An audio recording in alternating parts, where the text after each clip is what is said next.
Hello guys. तो guys मैंने पिछली वीडियो में आपको बताया था कि नेक्स्ट वीडियो में हम बात करेंगे किसकी, types of speed, types of rate और टाइप्स ऑफ वेलोसिटी के बारे में। पहले हमने क्या किया था, हमने ग्राफ ड्रॉ किए थे किसके लिए, कंसंट्रेशन टाइम के लिए। तो हमने क्या देखी थी, जो रिएक्टेंट की कंसंट्रेशन है वो क्या होती है, पहले मैक्सिमम होती है, फिर क्या होती है धीरे धीरे कम होती जाती है, फिर बिल्कुल ही खत्म हो जाती है। ऐसी प्रोडक्ट की कंसंट्रेशन पहले कम होती है फिर बढ़ती है ना। तो जब रिएक्टेंट की कंसंट्रेशन कम होगी तभी तो प्रोडक्ट की कंसंट्रेशन ज्यादा होगी, जब तो रिएक्शन कंप्लीट होगी। सिमिलरली हमने तो सेकंड ग्राफ ड्रॉ किया था। सेकंड ग्राफ किसके लिए ड्रॉ किया था, स्पीड और टाइम के लिए। तो इसमें क्या हुआ था कि एट फर्स्ट स्पीड क्या होती है, स्पीड हाई होती है, फिर with the respect of time धीरे धीरे डिक्रीज होती जाती है, फिर टाइम के साथ बदलती रही है जब तक हमारी रिएक्शन क्या हो चुकी होती है, कंप्लीट हो चुकी होती है। तो चलिए अब बात करते हैं हम टाइप के बारे में। तो फर्स्ट टाइप है हमारा, first is average velocity. Average velocity, आखिर एवरेज वेलोसिटी कहते क्या है, तो मैं आपको बता दूं कि किसी निश्चित डेफिनेट टाइम पीरियड, किसी डेफिनेट टाइम पीरियड में change in concentration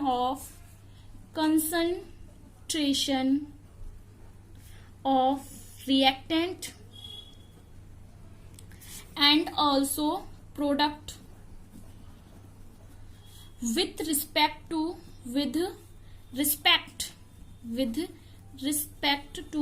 time is called as average velocity। Okay, यानी कि कोई पर्टिकुलर टाइम पीरियड में, कोई पर्टिकुलर अंतराल लें, उसमें क्या हो, उस अंतराल में रिएक्टेंट और प्रोडक्ट की कॉन्सेंट्रेशन में चेंज होना, जिसके साथ टाइम के साथ क्या कहलाता है, एवरेज वेलोसिटी। सपोज दैट आप, वही मैं एग्जांपल लेती हूँ, बाइक चला रहे हैं, बाइक पे आपने देखा कि 11 बजकर आपकी स्पीड जो है वो कितनी है, 45 किलोमीटर पर आ रहा है ना। और अगर अब 11:30 बज गए हैं तो कितनी स्पीड रही है आपकी स्पीड हो गई है 60 किलोमीटर पर आवर। तो इन टाइम पीरियड में जो आपकी स्पीड में डिफरेंस होगा टाइम के साथ, वो क्या होगा, उसी को हम क्या बोलेंगे, एवरेज वेलोसिटी बोलेंगे। तो हम इसे कैसे डिफाइन कर सकते हैं, हम इसका फॉर्मूला लिख सकते हैं, average velocity is equal to, यहाँ पे लिख सकते हैं, change in concentration of reactant with respect to time. और मैंने आपको बताया था कि रिएक्टेंट की कॉन्सेंट्रेशन की हम जब भी बात करेंगे तो इसे कैसे लेंगे, नेगेटिव लेंगे, क्योंकि रिएक्टेंट की जो कॉन्सेंट्रेशन होती है वो कैसी होती है, डिक्रीज होती है टाइम के साथ। ओके, अब अगर हम क्या करें, अगर हम एवरेज वेलोसिटी को किसके रिस्पेक्ट में बताएं, अगर हम एवरेज वेलोसिटी को उसके प्रोडक्ट के रिस्पेक्ट में बताएं तो यहाँ पे क्या लिख सकते हैं हम, change in concentration of product with respect to time. तो उसे क्या बोलेंगे, एवरेज वेलोसिटी बोलेंगे। ठीक है, तो अब हम क्या करेंगे, हम एक एग्जांपल के थ्रू समझेंगे कि आखिर एवरेज वेलोसिटी होती क्या है। एवरेज वेलोसिटी निकालना सीखेंगे, है ना, कैलकुलेशन करना सीखेंगे एवरेज वेलोसिटी की। तो हमने क्या किया, हमने सपोज किया कि कोई एक रिएक्शन है, क्या रिएक्शन है कि यहाँ पे है ए से क्या बनता है, बी, और यहाँ पे बी के कितने मोल है, 1, और ए के कितने मोल है, यानी कि दोनों की जो स्टोइकियोमेट्री है वो कितनी है, 1 एक मोल ऑफ ए से क्या बनता है, 1 मोल ऑफ बी मिलता है। तो ये सिंपल एग्जांपल है। हम क्या करेंगे, इसकी वेग यानी कि स्पीड कैलकुलेट करेंगे। तो हम मानते हैं कि व्हेन टी बराबर 0, जब टी बराबर 0 रहा होगा तो ए की कॉन्सेंट्रेशन में कितनी मान ली, A0। ठीक है, जब टी बराबर 0 है, यानी कि जब रिएक्शन स्टार्ट ही नहीं हुई है, तो प्रोडक्ट कितना होगा, प्रोडक्ट 0 होगा। अब हम माना कि टी बराबर क्या है, टी, यानी कि टी टाइम बीत चुका है। टी टाइम के बाद जो ए की कॉन्सेंट्रेशन रह गई है वो कितनी है, एटी को हम कैसे लिख सकते हैं, A0 माइनस एक्स, यानी कि A0 में से एक्स जो है क्या खत्म हो चुका है, और एक्स किस में बदल गया है, उत्पाद में। तो हम इसे एक्स लिख सकते हैं, उसे हम लिख सकते हैं BT.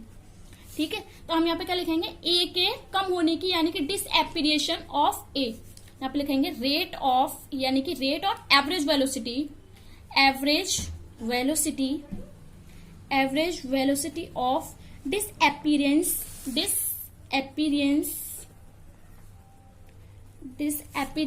Of A, which is, यहाँ पे मैं आपको बता दूं कि क्या करेंगे, हम डेल लेंगे, क्योंकि बहुत थोड़े टाइम इंटरवल में तो हुआ है, तो डेल लगाएंगे। कॉन्सेंट्रेशन को हमेशा बिग ब्रैकेट में लिखते हैं, तो ए की कॉन्सेंट्रेशन अपॉन डेल्टा टी। और मैंने आपको बताया कि जब भी हम रिएक्टेंट के कॉन्सेंट्रेशन की बात करेंगे तो हम क्या लगाएंगे, माइनस लगाएंगे। तो हम इसे सॉल्व करते हैं। Delta A is equal to क्या होगा, डेल्टा ए बराबर होगा, यहाँ पे माइनस तो पहले था, ए टी यानी कि फाइनल टी टाइम बाद यही तो बचा, A T minus A naught upon delta T is equal to क्या होगा, टी माइनस 0। ठीक है, अब इसे और सॉल्व कीजिए, बराबर माइनस तो चल ही रहा है यहाँ पे। ए टी को हम क्या लिख सकते हैं, ए टी को हम लिख सकते हैं ए नॉट माइनस एक्स यहाँ से, ठीक है, माइनस के ए नॉट और ये ब्रैकेट कंप्लीट और ये टी। ठीक है, ए नॉट से ए नॉट कैंसिल और यहाँ पे क्या हो जाएगा, minus minus is equal to plus बराबर X is equal to X upon T. ये क्या है, ये है रेट और average velocity of disappearance of A. ये निकल के आई। सिमिलरली हम किसके लिए कैलकुलेट करेंगे, हम बी के लिए कैलकुलेट करेंगे। तो बी क्या हमारा प्रोडक्ट है, तो बी तो बनेगा ना, तो हम इसे क्या लिख सकते हैं, अपीयरेंस यानी कि average velocity of appearance of B is equal to क्या होगा, मैंने आपको पहले बताया था कि यहाँ पे डेल लगाएंगे और B की कॉन्सेंट्रेशन को बिग ब्रैकेट में और यहाँ पे डेल्टा T और यहाँ पे प्लस का साइन लेंगे। क्यों, क्योंकि ये प्रोडक्ट है, प्रोडक्ट की कॉन्सेंट्रेशन हमेशा क्या होती है, इंक्रीमेंट होता है, बढ़ती है। तो हम इसे सॉल्व करेंगे, तो delta V is equal to क्या आएगा, डेल्टा V हमारा आएगा BT माइनस के 0, फाइनल प्रोडक्ट BT है और पहले कितना था, 0 था, अपॉन T माइनस 0। ओके, तो यहाँ पे कितना आएगा, BT upon T, BT is equal to क्या, X अपॉन T। तो हम देख सकते हैं कि velocity of A is equal to velocity of B, है ना। तो हम यहाँ पे क्या निकालेंगे, रेट ऑफ रिएक्शन और average velocity of reaction is equal to क्या होगा, minus K delta A upon delta T plus delta is equal to plus ये बी के कॉन्सेंट्रेशन अपॉन डेल्टा टी, ये डेल्टा है, delta T is equal to X upon T. ये क्या निकल के आई, हमारी एवरेज वेलोसिटी ऑफ रिएक्शन। कब निकल के आई, जब हमने एक ऐसी रिएक्शन की कैलकुलेशन की जिसकी स्टोइकियोमेट्री क्या है, दोनों की बराबर है, यानी कि रिएक्टेंट और प्रोडक्ट की स्टोइकियोमेट्री क्या है, बराबर है, दोनों के एक मोल यूज हुआ है। तो चलिए अब हम बात करते हैं नेक्स्ट रिएक्शन की। नेक्स्ट रिएक्शन में हमने क्या किया, नेक्स्ट रिएक्शन में हमने माना, यहाँ पे कोई एक रिएक्शन ली, उसका हमने माना कि ए के जो मोल है वो कितने 2 और जो बी के मोल है वो कितने हैं 3। ठीक है, तो इसकी स्टडी करेंगे, तो हम यहाँ पे वैसे ही करते हैं, व्हेन जब टी बराबर क्या होगा 0, तो इसकी जो कॉन्सेंट्रेशन होगी वो कितनी होगी, ए नॉट, और इसकी कितनी होगी 0।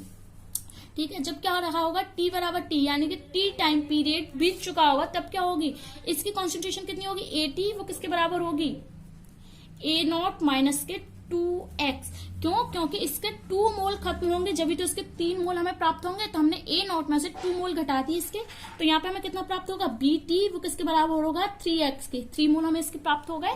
ओके, तो अब हम बात करेंगे, आगे लिखते हैं, अब हम बात करेंगे यहाँ पे average velocity of disappearance of A क्या होगा, is equal to minus delta A upon delta T. अब हम क्या करेंगे, डेल्टा ए को कैलकुलेट करेंगे और डेल्टा टी को। तो डेल्टा ए बराबर क्या होगा हमारा, माइनस तो है ही यहाँ पे, और ये ए टी माइनस के ए नॉट अपॉन टी माइनस के ये 0 बराबर माइनस के ए टी बराबर क्या हो जाएगा, हम यहाँ पे देख सकते हैं, ए टी बराबर होगा हमारा ए नॉट माइनस के 2x माइनस के ए नॉट।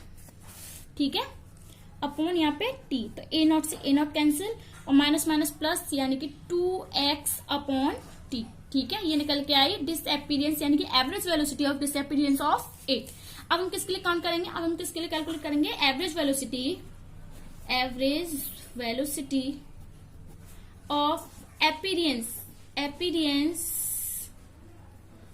ऑफ बी, यानी कि बी के बनने का एवरेज वेलोसिटी हमें पता है क्या होगा, इसके लिए हम प्लस यूज करेंगे और यहाँ पे ये delta B upon delta T. हम क्या करेंगे, डेल्टा बी को काउंट करेंगे, delta B upon delta T को, तो delta B is equal to क्या हो जाएगा इसके लिए, ये होगा डेल्टा बी बराबर क्या था, हम पीछे देखें पहले रिएक्शन में देख लिए, तो यहाँ पे बी क्या था, फाइनल 3x था और पहले 0 था, हम यहाँ पे लिख सकते हैं 3x minus 0 upon t minus 0 बराबर कितना आएगा 3x माइनस 0।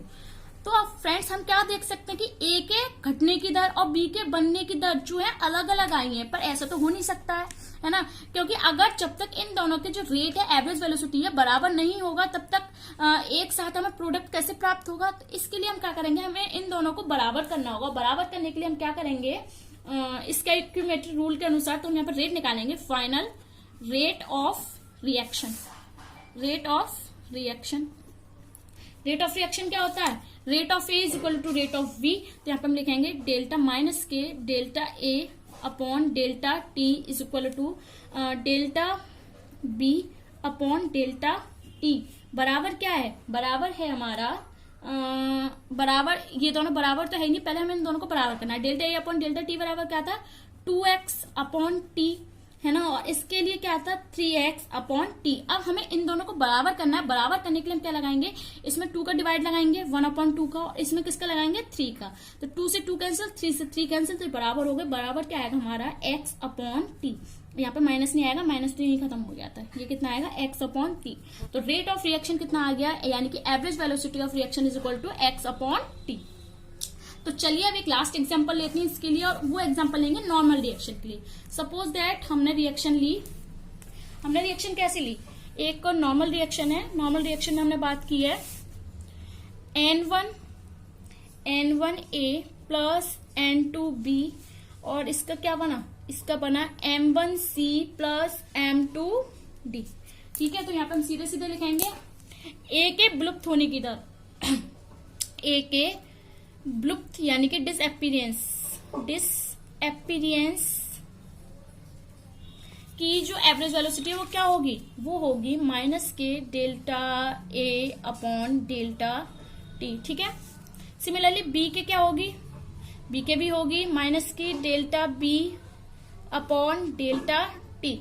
अब क्या हम बात करते हैं सी के, यानी कि सी के एपीरियंस की एवरेज वेलोसिटी, एपीरियंस की एवरेज वेलोसिटी बराबर क्या होगी delta C upon delta T. ठीक है, सिमिलरली डी के लिए क्या होगी, डी के लिए होगी delta D upon delta T. ठीक है, अब हमें पता है कि स्टोइकियोमेट्रिक रूल के अकॉर्डिंग क्या होता है, हमें इन सभी को बराबर करनी होती है, यानी कि चारों दोनों रिएक्टेंट और दोनों प्रोडक्ट का जो रेट है उनको बराबर करना है। तो बराबर करने के लिए हम क्या लिखेंगे, यहाँ पर लिखेंगे rate of reaction which is, यहाँ पर हम लिखेंगे minus K 1 upon N1 delta A upon delta T is equal to minus K क्या, minus K 1 upon N2 delta B upon delta T is equal to 1 upon M1 delta C upon delta T is equal to 1 upon M2 delta D upon delta T। ठीक है, तो चलिए अब हम बढ़ते हैं second classification की ओर। Second type से हम लिखते हैं वेलोसिटी को इंस्टेंटेनियस वेलोसिटी, यानी कि तात्क्षणिक वेग, इंस्टेंटेनियस वेलोसिटी, तात्क्षणिक वेग। तो इसकी डेफिनेशन क्या है, किसी particular few minute of particular second particular minute पर जो अभिक्रिया का रियल वेग होता है उसे क्या बोलते हैं, तात्क्षणिक वेग। तो हम इसे लिख सकते हैं कि किसी निश्चित क्षण पर अभिक्रिया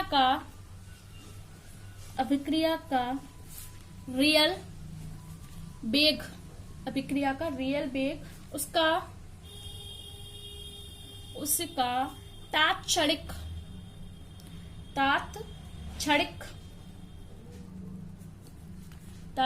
वेग कहलाता है।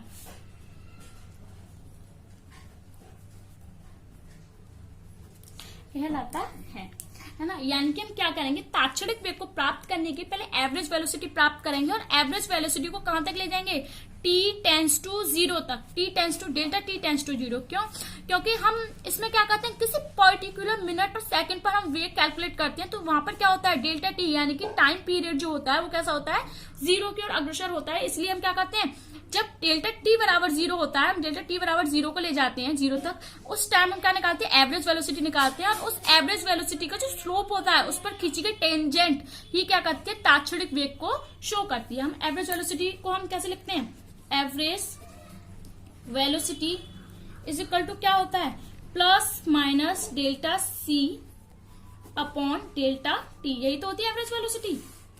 एवरेज वेलोसिटी क्या होती है, plus minus delta c upon delta t। अब हमें क्या चाहिए, हमें इंस्टेंटेनियस चाहिए, इंस्टेंटेनियस